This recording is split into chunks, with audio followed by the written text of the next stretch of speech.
सुरेश कुमार। बाबा जी प्रणाम।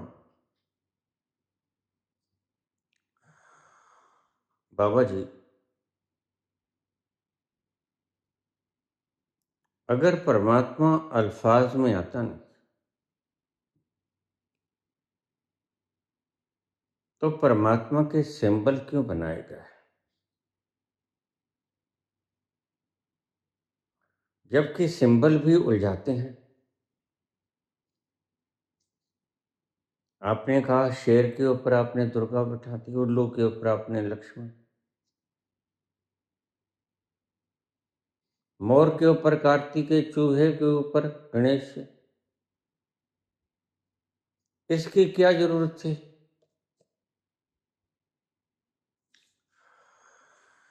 इसकी जरूरत पुत्र तुम्हारी बुद्धि को थी,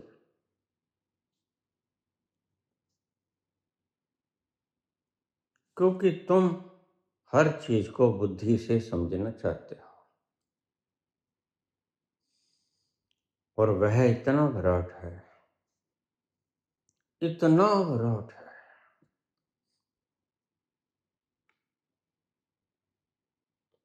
कि बुद्धि में उसका एक जर्रा भी नहीं समा सकता।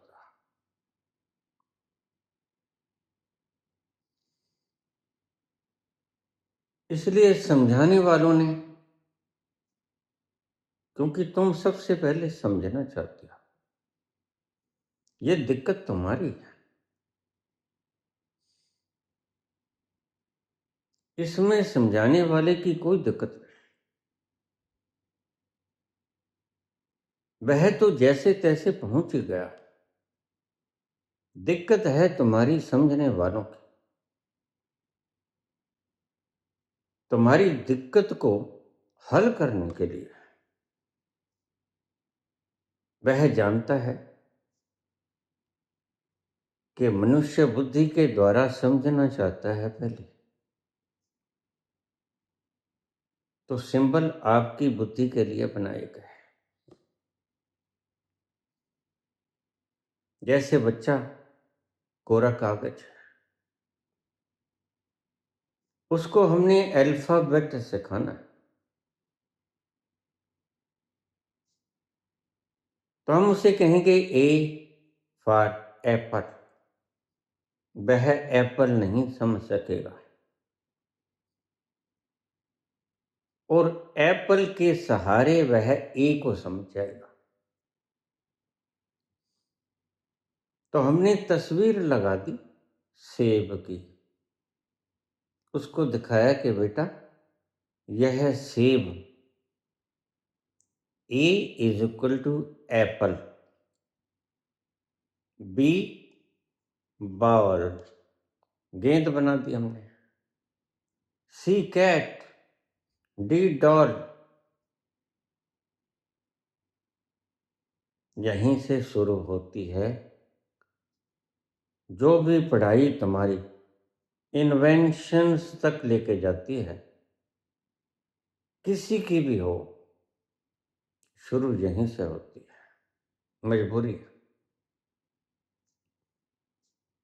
इसलिए परमात्मा समझ में नहीं आता। प्रथम बार समझ में नहीं आता, लेकिन उसको किसी न किसी तरह तुम्हारी इमेज में फिक्स हो जाए, उसकी कोशिश करता है संत, ऋषि या टीचर। सीधे सीधे तुम एप्पल को समझ ना सकोगे। ए एप्पल, ए आ ई ऐसे बनाई। इसको तुम समझ जाओगे अल्फाबेट के जरिए, हल्के हल्के हल्के हल्के।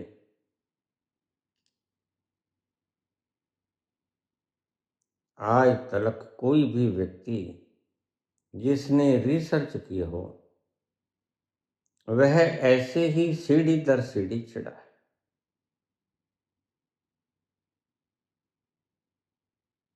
तो जरूरत टीचर की नहीं, टीचर तुमने तो समझ लिया,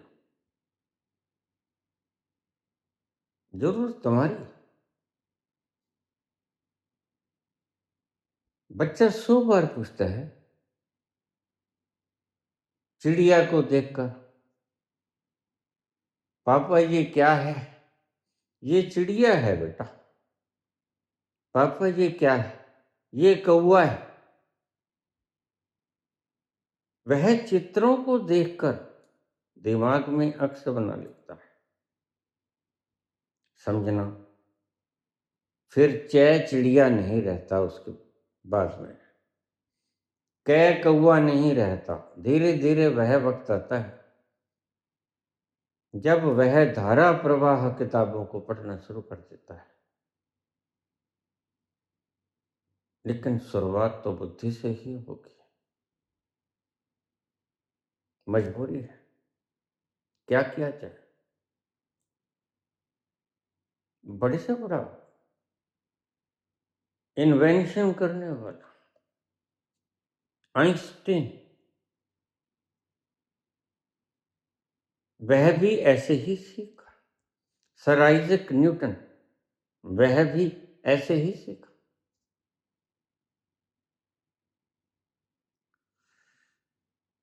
और कोई व्यक्ति इसके बिना नहीं सीखा। तो तुमने कहा इसकी जरूरत क्या थी? सिंबल बनाने की। समझाने वाले के लिए सिंबल बनाने की कोई जरूरत नहीं। समझाने वाला तो समझ गया कि H2O is not a water but formula for water.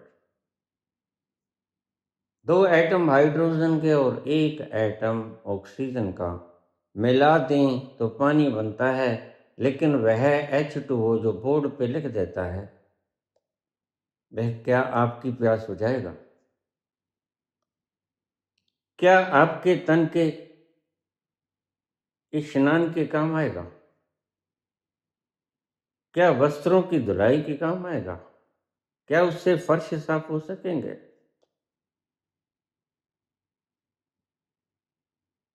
क्या वह तुम्हारी प्यास बुझा देगा? नहीं।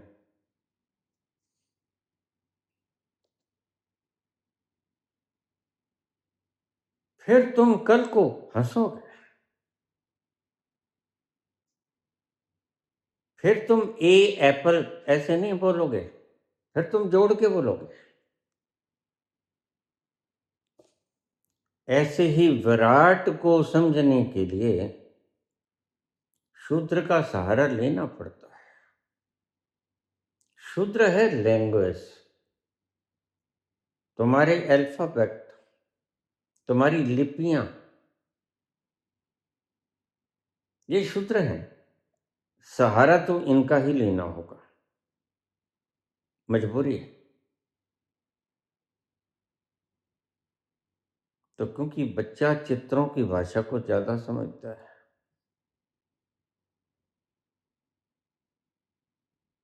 तुम्हें स्वप्न आता है, तुम्हें पता है स्वप्न में तुम्हें चित्र दिखाई पड़ते हैं, शब्द तो बहुत कम दिखाई पड़ते हैं, चित्र ज्यादा दिखाई पड़ते हैं। क्यों? जन्मों जन्मों से हमारा मन चित्रों की भाषा का समझता है। चित्रों की भाषा हमारा संस्कार, हम इस भाषा को बड़ी आसानी से समझ लेते हैं।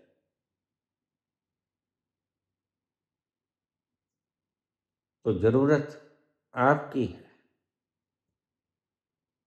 प्रतीक चिन्ह बनाना टीचर की जरूरत नहीं, ऋषि की जरूरत नहीं, जरूरत है विद्यार्थी की, जो शिक्षा ग्रहण करने आया, जिसके लिए अभी सब कुछ ब्लैंक है, उसके लिए बनाया गया। और ध्यान रखना, बनाया गया उसके लिए एक दूसरी कोताही भी तुमसे हो सकती है। इसको अगर तुमने ए एप्पल, एप्पल को छोड़ना पड़ेगा। बाद में समझ आएगा कि ए सिर्फ एप्पल के लिए नहीं होता, ये बहुत सी चीजों के लिए होता है जो ए से शुरू होते हैं। और तुम ऐसी मूर्ता भी कर सकते हो जिसकी संभावना आज ज्यादा है। आज प्रत्येक व्यक्ति ए एप्पल के कायदे को अपनी छाती से चिपकाए बैठा है और वहीं उलझ गया है। इसी को तो हम अंधभक्ति कहते हैं।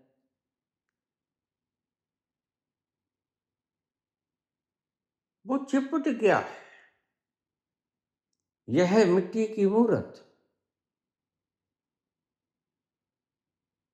और इन व्यापारियों ने, ठगों ने, दुकानदारों ने तुमको उलझा लिया है।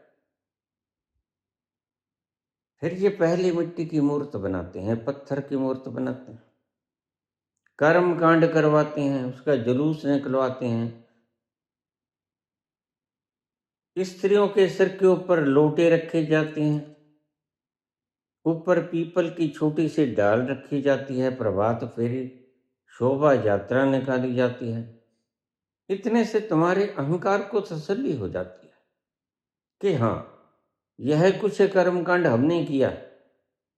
जैसे हवन कराते हो तुम, हवन में सामग्री लेके आते हो, वह सामग्री जो किसी के जीवन के काम आ सकती थी वह तुम आग में फूंक देते हो। लेकिन तुम्हें तसल्ली हो जाती है कि हाँ,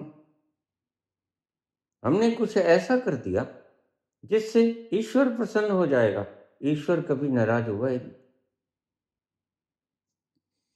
और जरा सोचो, इतनी विराट हस्ती अगर नाराज हो जाए तो तुम्हारा हवन तुम्हें बचा देगा।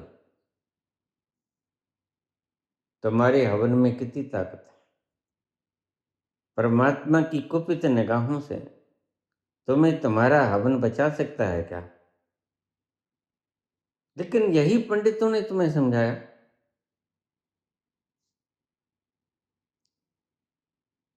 कि यह जो सामने श्वेत हंस के पास वीणा लिए सरस्वती बैठी है, यही तुमको विद्या देगी। लेकिन इस भ्रम में मत पड़ जाना, इसको छाती से चिपका के मत बैठ जाना। पढ़ना तो तुम्हें ही होगा।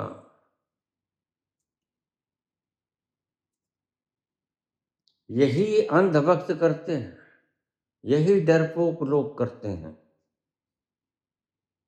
अहंकार यही तो चाहता है कि मैं ना मरूं, मेरी जगह नारियल मर जाए, मेरी जगह हवन सामग्री आहूत हो जाए, नारियल आहूत हो जाए, कपूर आहूत हो जाए, आम की लकड़ी, चंदन की लकड़ी आहूत हो जाए, मेरा अहंकार आहूत ना हो।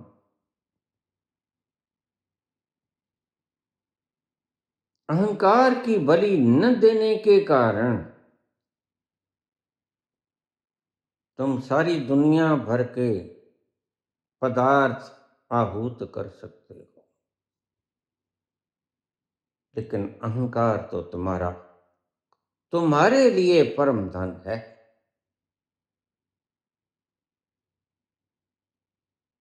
तुमने कितने हवन किए, तुमने कितनी पूजा पाठ प्रतिष्ठा षोडशोपचार पूजन किए, क्या उसकी एक झलक मिले?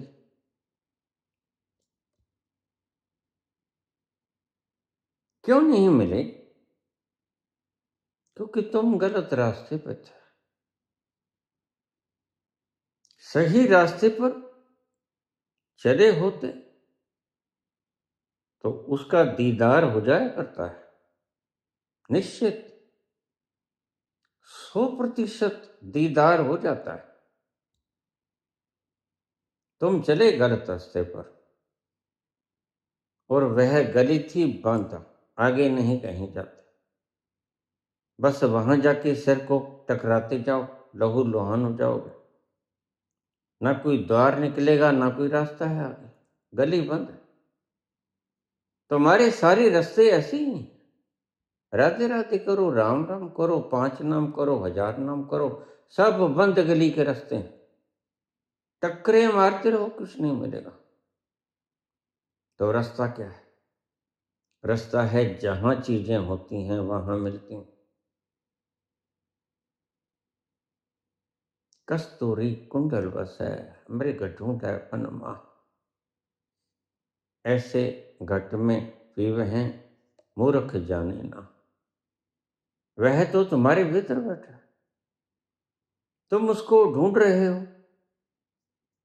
पत्तों में, चिनारों में, पेड़ों में, बहारों में, हिमालय पर, हवाओं में, फिजाओं में नहीं नजर आता।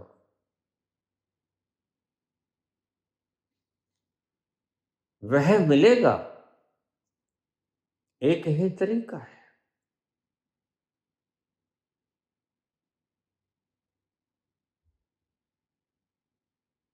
तुम्हारा होना खो जाए, तुम्हारा मैं खो जाए, तुम्हारा इल्यूजन खो जाए, और तुम चीजों को तो भस्म कर देने की साहस से जुटा लेते हो। लेकिन यह चीजें मेरी हैं, इस मैं को भस्म करने का साहस नहीं जुटाती। चीजें तुम्हें नहीं बांधती। यह चीजों का मालिक मैं हूं।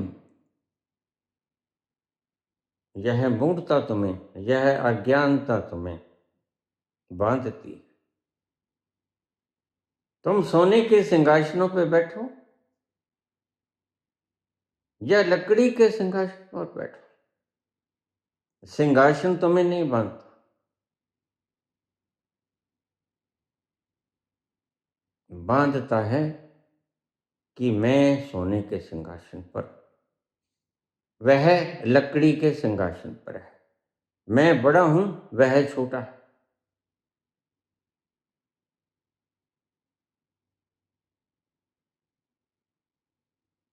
तुम्हारा मेरापन, तुम्हारा मैं भाव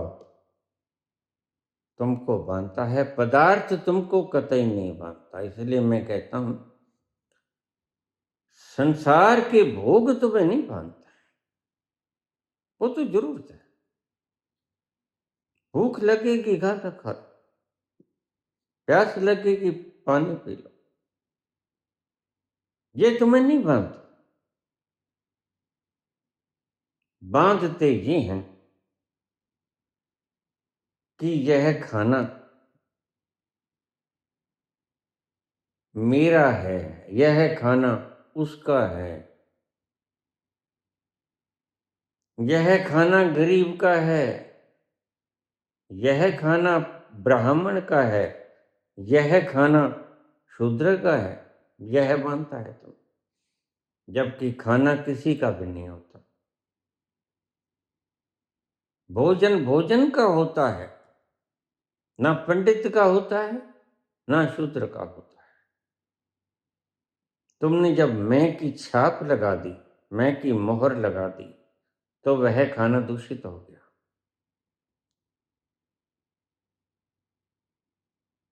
सिंबल की जरूरत इसलिए पड़ी, अच्छा है अगर सिंबल सीढ़ी दर सीढ़ी तुम चढ़ते चले जाओ तो छत आ जाएगी। लेकिन एक जोखिम भी है। सिंबल को अगर तुम कायदे को छाती से लगाए फिरो और कहो कि बस यही है परमात्मा, उसे ही तो श्रेष्ठ जनमूढ़ कहते हैं। सब सियाने एक मत, मूर्ख अपनो अपने। कोई दुर्गा की छवि को छाती से लगाए बैठा,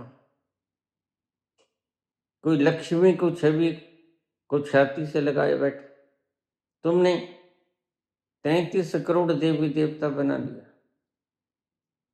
यह मात्र तुम्हारी चिपकाहटें हैं सभी। इनमें से परमात्मा कोई नहीं। यह बनाई गई थी तुम्हें एप्पल सिखाने के लिए, लेकिन तुमने इस कायदे को छाती से लगा दिया और इसे अहंकार का विषय बना दिया। और आज तुम इसी अहंकार में डूबे हुए गुरूर से कहते हो कि हाँ, मेरा परमात्मा मेरी छाती से बंधा है, मैंने देखा है मेरे परमात्मा को। वह परमात्मा शक्ति रूपा है, वह शेर पर बैठी है, वह देवी रूप है। यही मार खा गए तुम। इतने विराट को तुम क्षुद्र पदार्थ में कैसे बांध सकोगे? बनाया था इसलिए तुम्हारी बुद्धि को निष्णात करने के लिए, और शिक्षण व्यवस्था यहीं से शुरू होती है। तुमने शुरू तो कर ली, बहुत से लोगों ने तो शुरू ही नहीं की। वो कहते कोई परमात्मा नहीं होता, छोड़ दो। और यह भी पंडितों की देन है। आज जितने नास्तिक हैं, पंडितों की देन। क्योंकि जब तुम मूर्तियों को छाती से लगाए फिरोगे और कहोगे मैंने इसमें प्राण प्रतिष्ठा कर दिया, और प्राण प्रतिष्ठा करने के बाद वह फिर जड़ की जड़ रह जाएगी, तो कुछ व्यक्तियों के दिमागों पर चोट होगी। वो कहेंगे यह झूठ बोलता है, परमात्मा होता ही नहीं, ठीक बोलता है, वो सही कहता है। और संत कहता है परमात्मा होता है, लेकिन इस रूप में नहीं होता, सारे रूप उसके और कोई भी रूप उसका नहीं।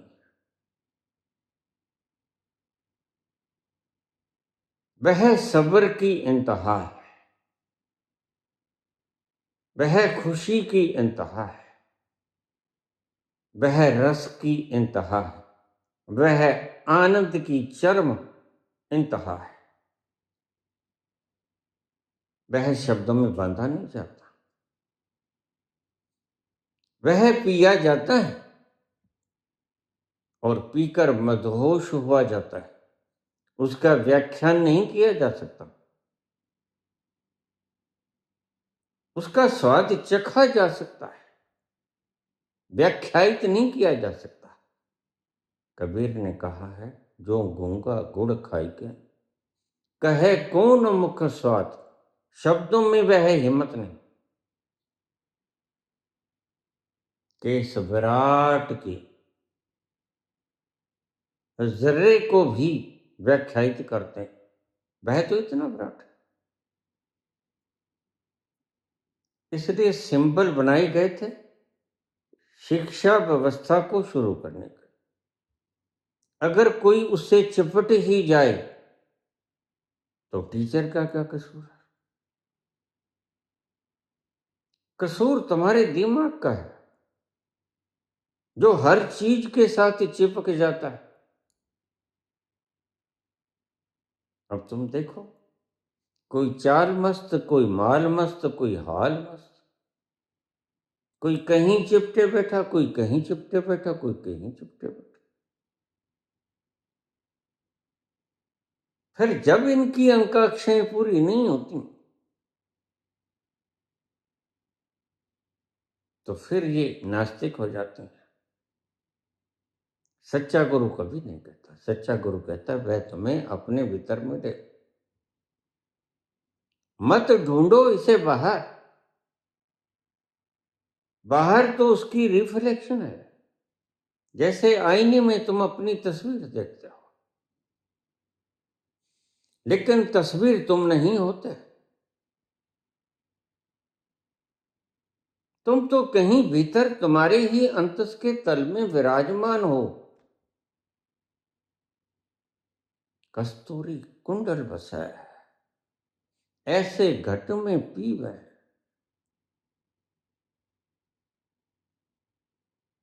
लेकिन तुम्हें उसका दर्शन हो कैसे? गुरु नानक कहते हैं, कह नानक बिन आपा छीनै, मिटे न भरम की काई। तब तक तुम्हारा भरम नहीं मिटेगा।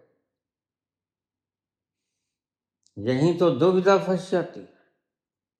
अगर बाबा कहते हैं नदरी मोख द्वार के परमात्मा की रहमत जिसके ऊपर होती है उसे परमात्मा मिलता है, तो बिल्कुल ठीक कहते हैं। सच्चा साहब जे नदर करे ते कागो हंस करे। क्योंकि तुम्हारी बड़ी से बड़ी अड़चन परमात्मा तक जाने की, वो है परमात्मा के ऊपर का शक।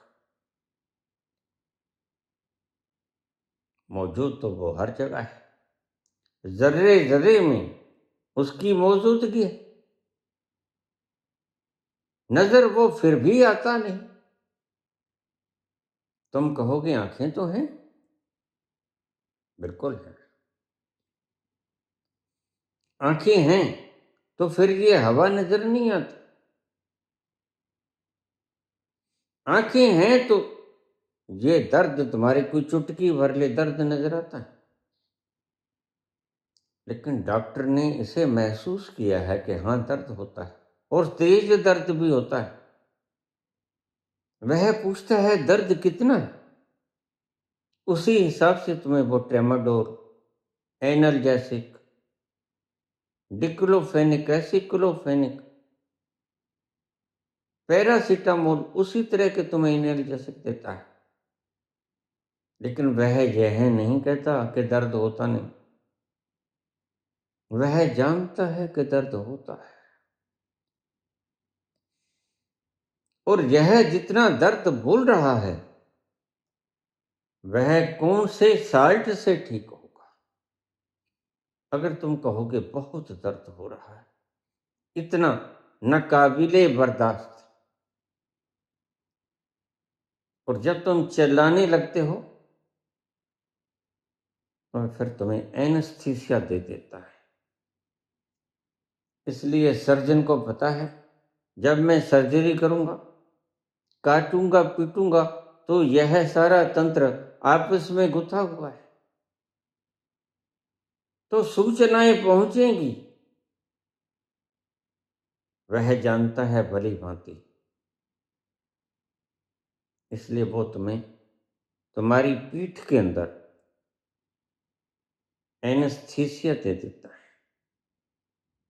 थोड़ी देर के लिए तुम बेहोश हो जाते हो, वह चीर फाड़ कर देता है। जो दूषित अंग उसने निकालने होते निकाल देता है।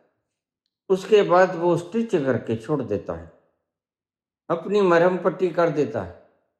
थोड़ी देर बाद तुम्हें होश आ जाती है, फिर तुम्हें दर्द महसूस होता है, फिर तुम्हें वो दर्द का इंजेक्शन देता है। वह सारी प्रोसेस को भली भांति जानता है। ऐसा ही होता है गुरु।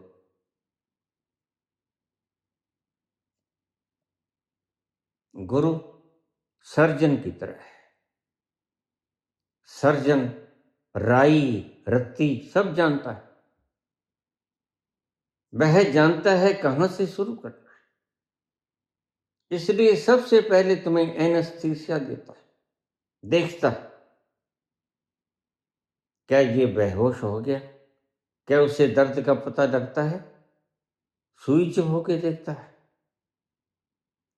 उसके बाद जब वह कंफर्म हो जाता है कि बस अब इसे पता नहीं चलता, फिर उठाता है वह अपनी सीजर, फिर काट पीट करता है। फिर जो व्यर्थ के तुम्हारे ऑर्गन हैं वो पित्ता है,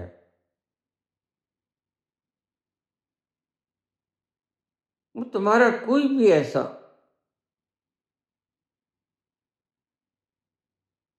तत्व है, कैंसराइटिस है, उसको काट पीट करके बाहर निकाल देता है। तो गुरु ऐसा ही होता है, जो प्रथम चरण से लेके एनेस्थीसिया से आखिरी चरण तक जब तुमने छलांग देनी होती वहां तक गुरु बराबर तुम्हारा निगहबान रहता है। गुरु तुम्हें हौसला देगा। मैं भी जब बोलता हूं तो उस बोलने के पीछे तुम्हारा हौसला बढ़ाना होता है। तुम्हें पता हो या ना, तुम रिएक्शन कर सकते हो, कमेंट के रूप में ऐसे रिएक्शन आते हैं, लेकिन उन्हें पता नहीं कि मैं अपना काम कर रहा हूं। मैं तुम्हें उस तल के लिए तैयार कर रहा हूं। जब तुम में इतना साहस आ जाए कि तुम अपने आप को ही छोड़ने को राजी हो जाओ और तुम्हारे दुख देने वाला यह जो फोड़ा है कैंसर का, यह रिमूव करने के लिए तुम समर्पित हो जाओ। तुम कहो हाँ, इसको निकाल दो। यह सारी रात मुझे सोने नहीं देता। इसके भीतर भरी हुई मवाद चस चस करती है और सारी रात आंखों ही आंखों में गुजर जाती है। जिस दिन तुम अहंकार से इतने तंग आ जाओगे, सब गली कूचे तुम खंगाल लोगे। जिस दिन तुम सब मंदिर मस्जिद गुरुद्वारा चर्च गिरजाघर सभी ऐसे स्थान जो तुम्हारे पाखंडी पंडितों ने बनाए, मुल्लाओं ने बनाए, काबा मक्का मदीना, तुम हार जाओगे, लेकिन तुम्हें तुम्हारे रोग से छुटकारा नहीं मिलेगा। फिर तुम असली गुरु के पास जाओगे और असली गुरु की पहली ही बात तुम्हें लड़ जाएगी, क्योंकि असली गुरु तुमसे तुमसे तुम्हारी ही डिमांड करेगा। यह फोड़ा जो चस करता है यही मुझे दे दे, मुझे काट लेने दे।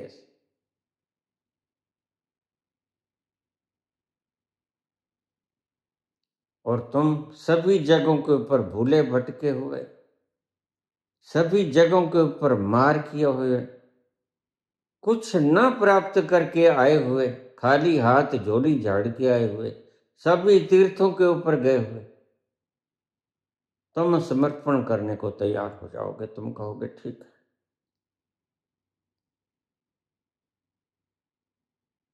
और गुरु तुम्हारी अहंकार को काट पीट लेगा। वह कहेगा बाहर नहीं है वह, न मंदिरों में है, न पत्थरों में है, न हिमालय की गुफाओं में है, न वृक्षों में है, न किसी विशेष तीर्थों में है, न काबा, न मक्का, न मदीना, न गंगा सागर, न हरिद्वार, कहीं भी नहीं है वो।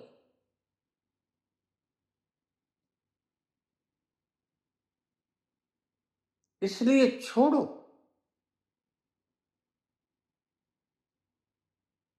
वह तुम्हारे भीतर है और भीतर से सीढ़ियां जाती हैं ऊपर, लेकिन पहले तुम्हें भीतर उतरना होगा। मुझे प्रश्न पूछा है किसी ने, आप कहते हो वह सहस्रार में गूंजता है गगन मंडल, लेकिन आप कहते हो कि उसके लिए उतरना पड़ेगा भीतर। बिल्कुल ठीक कहता हूं।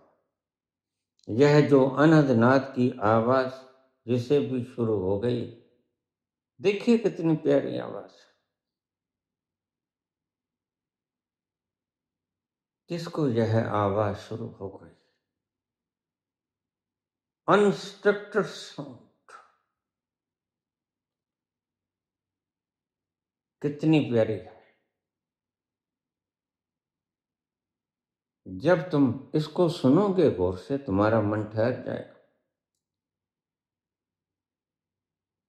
और यह भटकता हुआ मन ही तुम्हारे दुख का कारण था।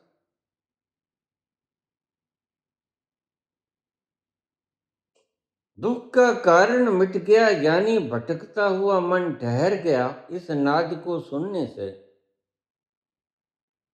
तो समझो तुम्हें रास्ता सही मिल गया। धन्यभागी हैं वो लोग जिनके अनाहत नाद गूंज जाता है, क्योंकि फिर यह एक धागे का काम करता है। इस धागे को पकड़ लो, इसके सहारे से अपने भीतर उतरते जाओ।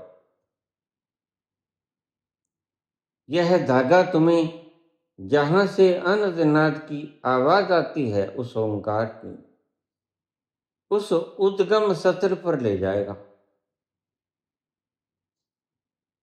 और वहां जाकर तुम एक ओंकार का नाद सुनोगे। जो बाबा नानक ने कहा, एक ओंकार। सारे झगड़े खत्म हो जाते हैं जब तुम इस अनाहत नाद के ओरिजिनेटेड पॉइंट पर पहुंच जाते हो, उद्गम सत्र के।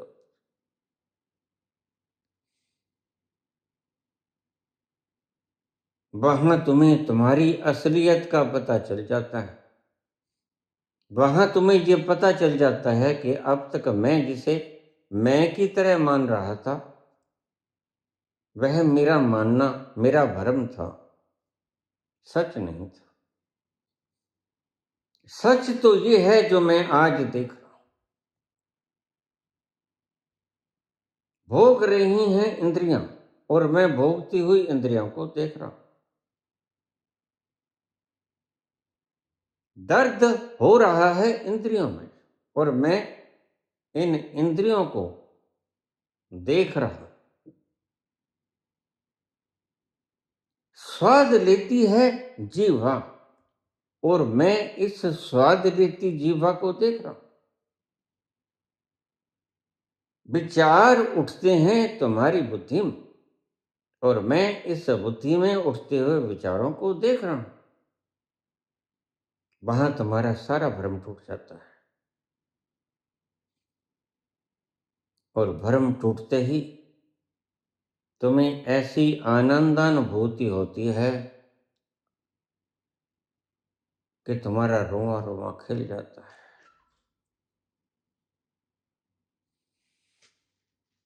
उस खिलते हुए रोए रोए में तुम्हारा रोआ रोआ नाचता है। भीतर से उद्गार प्रकट होता है परमात्मा के धन्यवाद का। तुम खोपड़ी से धन्यवाद मत देना, सही स्थान पर अपने आप धन्यवाद उत्पन्न हो जाएगा। जहां से आशीष आता है, जहां से दुर्शीष भी आता है, उसी उद्गम स्थल पर तुम पहुंच जाओगे, जहां पहुंचकर तुम्हारा रोआ रोआ झूमता है। उससे बड़ी खुशी की खबर सारे अस्तित्व में और कोई नहीं। और ये मत समझना कि वहां जाकर सिर्फ तुम ही नाचते हो। वहां जाकर समस्त अस्तित्व नाचता है। सारे अस्तित्व की गुणवत्ता यकसा बदल जाती है। इसलिए जब भी अस्तित्व के किसी कोने में, किसी तल पर, ब्रह्मांड की किसी कोने में कोई व्यक्ति अपने आप को जान लेता है, हु एम आई,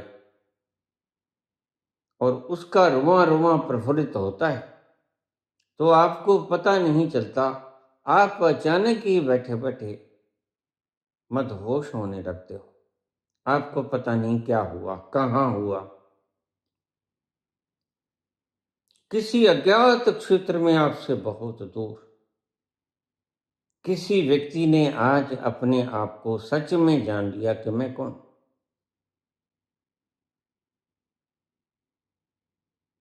और उसका इफेक्ट आप तक पहुंचा। मुझे लोग कह देते हैं आपका शहर हमें खींचता बहुत है। बस उसका यही कारण है, वह शरद पूर्णिमा की रात, जब वह समुद्रों का समुद्र अस्तित्व बन के बरसा, वह हवाओं की गूंज लाखों साल तक इस धरती ने पी ली, इस देह ने पी ली, इन हड्डियों ने पी ली, इन नाखूनों ने, इन बालों ने, इन दांतों ने, इसके जरे जरे ने पी लिया। इसलिए मोहम्मद का एक बाल आज तक सुरक्षित है। क्यों? क्योंकि वह साधारण बाल नहीं जो हम कटिंग सैलून में जाके कटवाते। यह वह बाल है जिसके ऊपर वह सागरों का सागर उमड़ा, जिसको पीने की तमन्ना बहुत दिनों से, बहुत जन्मों से जीवात्मा को थी कि वो आज मिल जाए। इस आज के इंतजार में यह आज का वेला आ गया।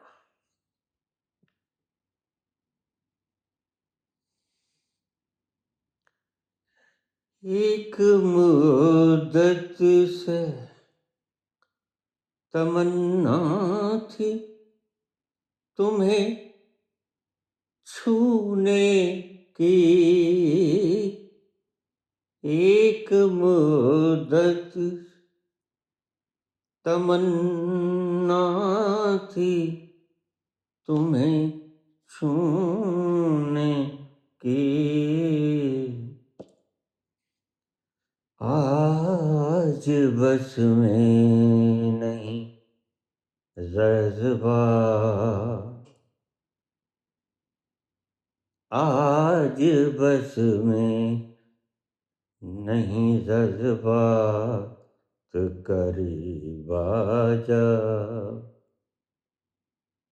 दूर रह कर न करो बात, करीब आजा, याद रह जाएगी ये रात, करीब आजा, सर्द झोंकों से धधकते हैं बदन में शोले, सर्द झोंकों से धधकते हैं बदन में शोले, जान ले लेगी ये बरसात, करीब आजा, जान ले लेगी ये बरसात, करीब आजा, दूर रह कर ना करो बात, करीब आजा।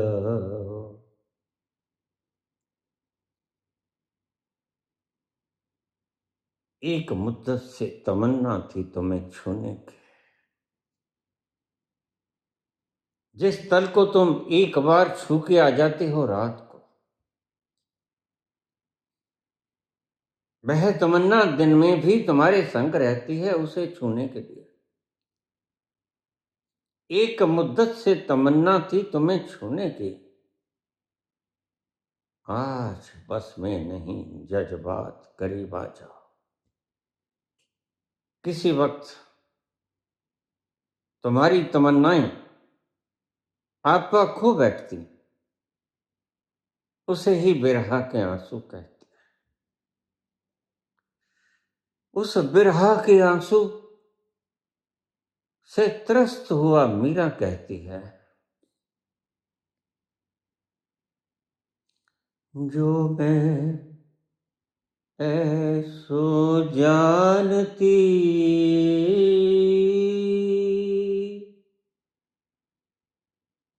प्रीत किए दुख हो,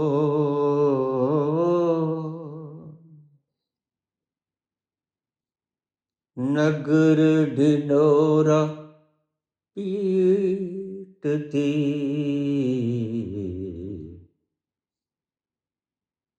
प्रीत न करियो को।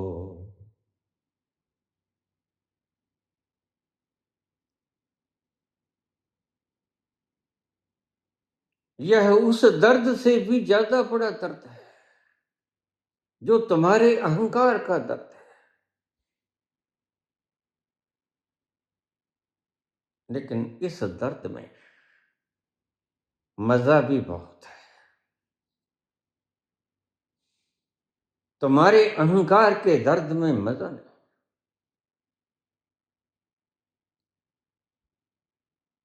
इस दर्द में मजा बहुत है। इसलिए मीरा इसे छोड़ना भी नहीं चाहती, बस उलाहना देकर चुप हो जाती है। वह जानती है छोड़ नहीं पाती, छूटती नहीं है काफिर मुंह को लगी हुई। एक बार अगर तुमने इस रस की एक बूंद पी ली, तो फिर तुम कितना ही चाहो तुम इसे छोड़ नहीं पाओगे। अगर बिरहा की यह आलम शुरू हो गए तो समझना मंजिल करीब है। इसे एक लक्षण की तरह ले लेना। अगर तुम्हारे भीतर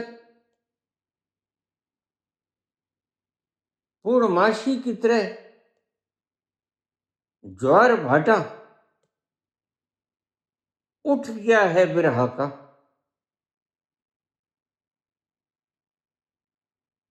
तो समझ लेना कि वो कहीं करीब है। जैसे हम किसी गुलिस्तान के पास से गुजरते हैं तो वहां की सुगंध बतला देती है कि यहां कहीं करीब गुलिस्तान।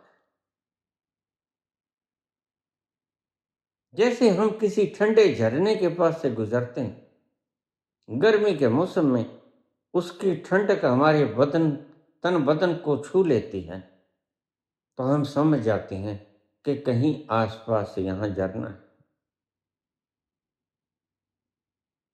इसलिए तुम्हें एक लक्षण बता देता।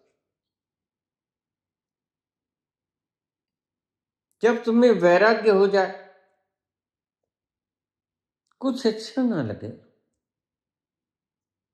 किसी से मिलने को जी ना करे, किसी को बुलाने का जी ना करे, बस एकांत ही अच्छा लगे,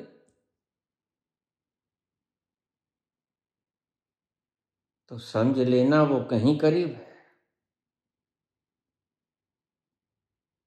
अंग्रेजी के एक कवि ने कविता बोली, वो इसी तल से बोली, मीरा की बिरहा के इसी तल से। Let me live unseen, unknown, and unlamented, let me die.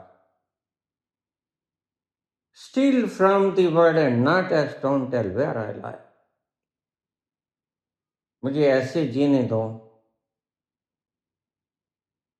कि मेरे होने को किसी का पता न चले। बुद्ध की तरह तथागत जैसे आए वैसे चले गए। और जब मैं मर जाऊं, and unlimited let me die, तो मेरे मरने पे कोई शोक न करे। स्टील फ्रॉम द वर्ल्ड, मैं संसार से ऐसे चुरा लिया जाऊं, and not a stone that where I lie, किस कब्र में मैं दफन हूं, कफन ओढ़े, कोई पत्थर मत लगा देना कि यहां पर दफन है अलेक्जेंडर पोप।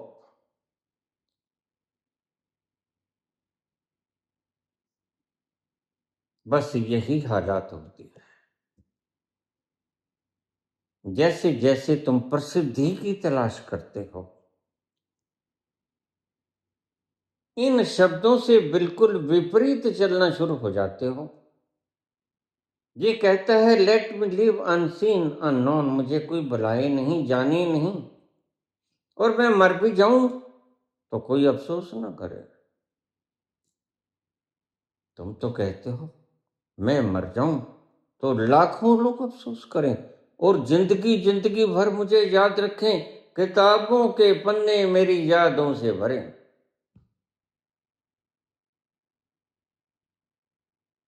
बड़ी से बड़ी मूर्ता है, संत ऐसा नहीं कहेगा। फिर किताबों के पन्ने बनाने वाले मूर्ख होंगे, समझदार नहीं होंगे, अविद्या से ग्रस्त होंगे। यह संत की तमन्ना बिल्कुल नहीं। यह तमन्ना तो राजनीतिज्ञों की होती है कि हमारा नाम इतिहास के पन्नों में दर्ज रहे, चाहे हिटलर की तरह रहे, चाहे गोडसे की तरह रहे। तो समझना हम उस गुलस्तां से बहुत दूर हैं। यह एक लक्षण मैंने आपको बताया। ऐसा वक्त आएगा जब तुम में वैराग्य छा जाएगा, जब तुम कहोगे तेरे बिना भी क्या जीना, तेरे बिना भी क्या जीना, ओ साथी रे, तेरे बिना भी क्या जीना। फूलों में कलियों में, सपनों की गलियों में, तेरे बिना कुछ कहीं ना, तेरे बिना भी क्या जीना, साथी रे। जब ऐसा वैराग्य हो जाए, कहीं जाने का मन ना करे, बस जहां हैं वहीं बैठे रहे, तो यह एक लक्षण की तरह ले लेना। डॉक्टर तुम्हें कहेंगे तुम्हें सिजोफ्रेनिया हो गया, उनकी बात पे गौर मत करना। अगर तुम्हारे भीतर आनंद फूट रहा है ऐसी अवस्था में, बस यही पहचान, तो डॉक्टर कुछ भी कहता रहे, तुम्हारा मन करेगा अकेला बैठने का, तुम्हारा मन करेगा मुझे कोई ना बुलाए, तुम्हारा मन करेगा मुझे कोई ना जाने, तुम्हारा मन करेगा मुझे कोई ना पहचाने। जब मैं मर जाऊं तो कोई अफसोस न करे। Unlimited, let me die. Steal from the world and not a stone till where I lie. और मैं संसार से ऐसी चुरा लिया जाऊं कि जिस कब्र में मैं दफन हूं, उस कब्र के ऊपर मेरा नाम न लिखा गया हो। बेनामी कब्र के भीतर मैं दफन हो जाऊं, सदा सदा के लिए मुझे कोई जान न पाए। यह है अद्भुत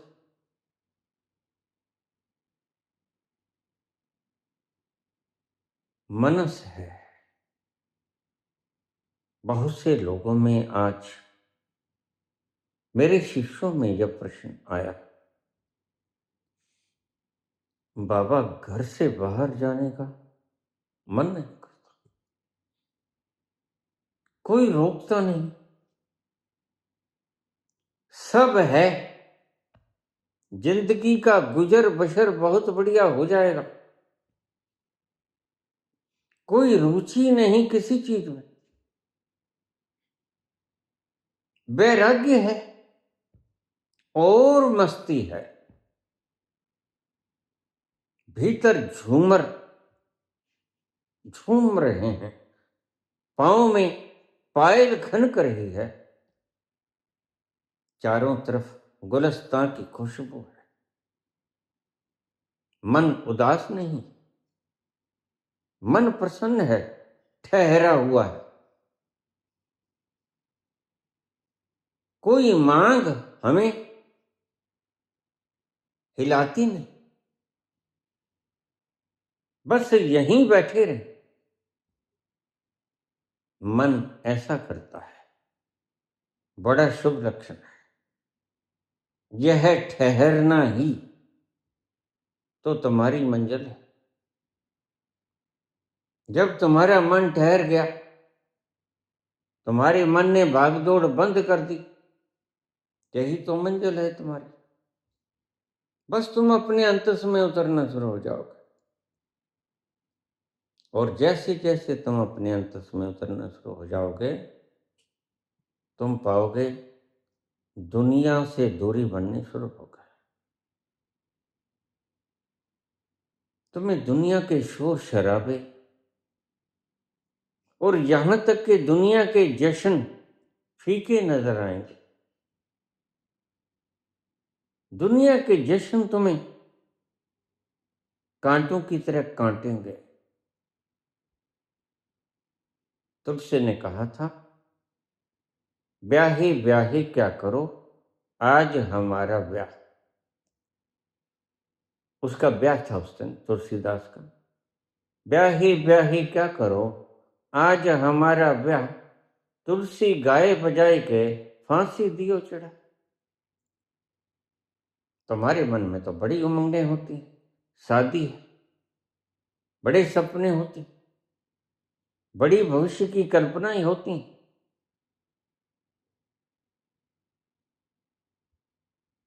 लेकिन ध्यान रखना, ऐसा व्यक्ति जिनके भीतर कल्पनाएं खो गई, सारे स्वप्न धूल धूसरित हो गए,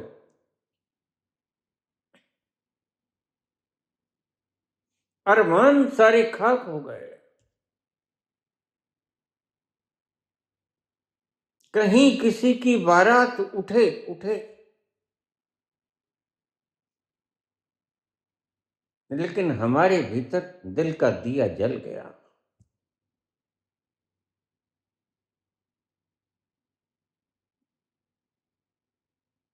जब तुम्हारे सजाए हुए सारे सपने खो जाएं, बिसर गए बचपन के सपने, अरमानों की शाम ढले, कहीं चले बारात किसी की, कहीं किसी का दीप जले। तुम्हारे मन का दिया जलना चाहिए, अंधेरा छिटना चाहिए। अगर तुम ऐसे मुकाम पे आ गए कि तुम्हारा मन बाजार में जाने को नहीं करता, तो शुभ है। इसका मतलब मन ने भटकना बंद कर दिया। देखिए, मैं 14 वर्षों से गया नहीं। कारण, मन भटकता है। मन ठहर गया है, उस जल की तरह ठहर गया है, मौन झील की तरह ठहर गया, जरा भी लहर नहीं उठती। ऐसे ही तुम्हारी भी हालात हो जाए और उसके बिछोड़े में, उसकी विरह में, उसके बिछो में नैना नीर बहाएं, हृदय में टीस उठे तो उसके मिलन की उठे। अगर ऐसा कोई वेला तुम पर आ जाए तो किसी से पूछना मत, बड़ा शुभ वेला है। पलटू शुभ दिन शुभ घड़ी, याद पड़े जब नाम। पलटू शुभ दिन शुभ घड़ी, याद पड़े जब नाम। लगन मुहूर्त झूठ सब, और बगाड़े काम। तो फिर कहीं मत जाना, पूछने मत जाना ये शुभ है कि अशुभ है। शुभ है। यहीं भी तुम्हारी गति रुक गई, वो शुभ है। इसको सूत्र की तरह बांध लिया। जिस स्टेशन पर जाकर तुम्हारा गति समाप्त हो गई, तुम ठहर गए, उससे ज्यादा शुभ और कोई। यही तुम ढूंढ रहे हो जन्मों जन्मों से। आज ईश्वर ने तुम पे अनुकंपा की।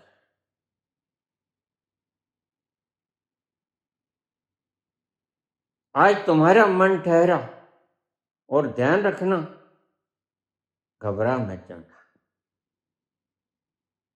बस इस ठहरे हुए मन को ठहरे रहने देना। धीरे धीरे यह अपने अंतस में जाना शुरू हो जाएगा।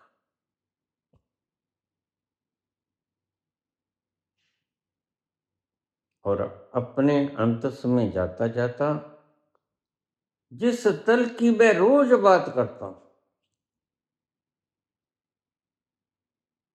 उस तल पर तुम पहुंच जाओगे। फिर तुम नाचोगे, हंसीबो, खेलीबो, धरीबो ध्यान, उस तल पर पहुंचकर।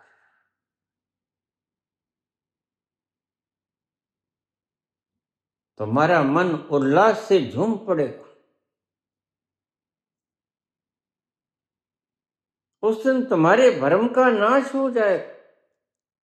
यह जो भ्रम तुम्हें जन्मों जन्मों से अटकाए फिर रहा है, और तुम्हारे विश्वास की जीत हो जाएगी। तुम्हारे भ्रम का नाश हो जाएगा, तुम्हारी अविश्वास का नाश हो जाएगा, क्योंकि तुमने सामने देख लिया, वह साक्षात बैठा हुआ। तुमने पी लिया वो रस जिसको पीने से की तमन्ना थी। एक मुद्दत से तमन्ना थी तुम्हें छूने की, एक मुद्दत से तमन्ना थी तुम्हें छूने की। आज बस में नहीं जज्बात, आज बस में नहीं जज्बात, करीब आजा।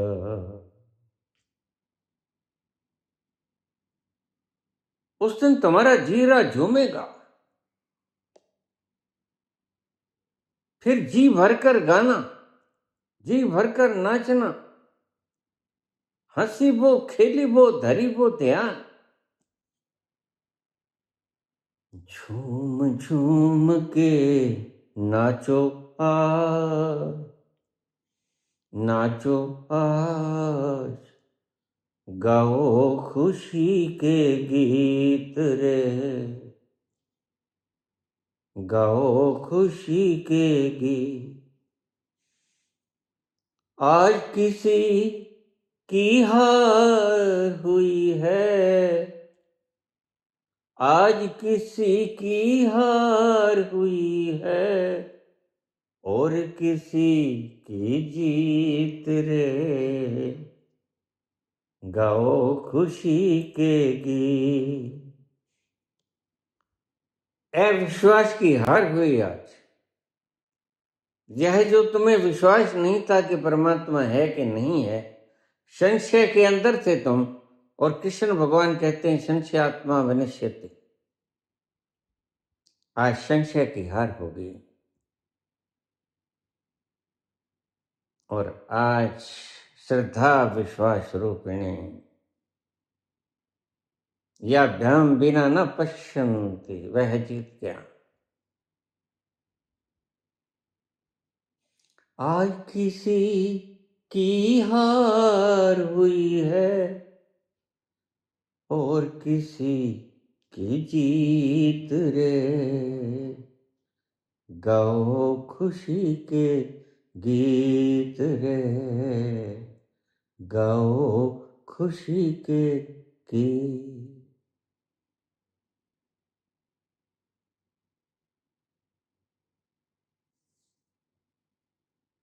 धन्यवाद।